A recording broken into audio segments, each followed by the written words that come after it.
The year is 1517, and a man has risked his life to defy the church and put a stop to the injustices upon its people.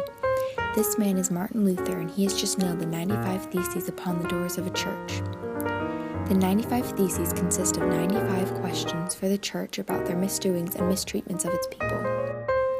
The people in charge of the church's money and power were known as the clergy, and unsurprisingly, they were often smuggling money for personal use and abusing their power. One of the many things that aided them in this abuse of power structure was the selling of indulgences. Indulgences were pieces of paper that could be bought that symbolized the leftover good deeds of saints. These papers obviously did not give the salvation they promised, and Luther used his theses to protest them. These indulgences were aided by the ideas on how you must follow the Bible and the Bible alone in order to reach heaven. When indulgences were removed and religious reforms began, many people realized for the first time that they could in fact make their own choices. After these theses were posted, a revolution was sparked. A new branch of Catholicism was born by the name Lutheranism after Luther himself. A few other notable people include John Calvin, the founder of Calvinism, and Huldrych Zwingli, who sparked the religious revolution in Switzerland. The changes that these new religions made included expanded marriage rights, as divorce was now allowed and the clergy were given rights to marry. The new churches also emphasized education for all, both men and women.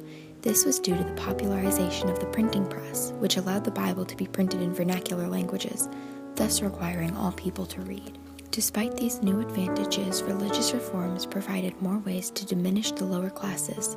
Due to Calvinist views of predestination, people in power inflicted very strict rules upon lower classes to ensure a pure lifestyle in order to assure that you would be going to heaven.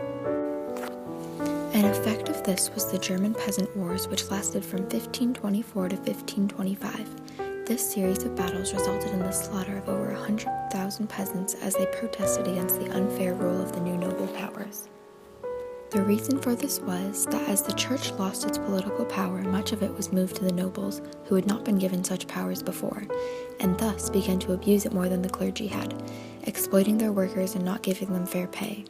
Another factor that was protest was the large amount of rules that Calvinists had to follow, some of which included no drinking, no dancing, and punishments for missing church.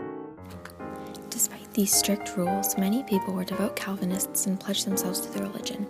The one religion that caused for social outcasts was the Anabaptists. They believed that you should be baptized as an adult, not as a child. Other religions saw this as a way to assure your children would go to hell, as they would die before their baptism. Because of this, the Anabaptists were outcast and were not included in the treaties of Augsburg and Westphalia. These two treaties allowed for the monarchs of a region to choose which religion they would want to practice. They were allowed to choose from Calvinism, Lutheranism, and Catholicism. These 16th century religious reforms directly affected the social classes by creating new power structures that had not existed previously, which shifted power negatively.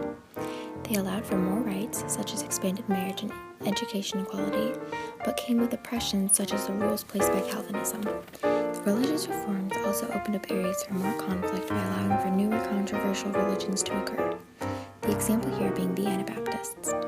These reforms were much needed in terms of social progress, but they ended up hurting social class structures while they helped individualist thoughts.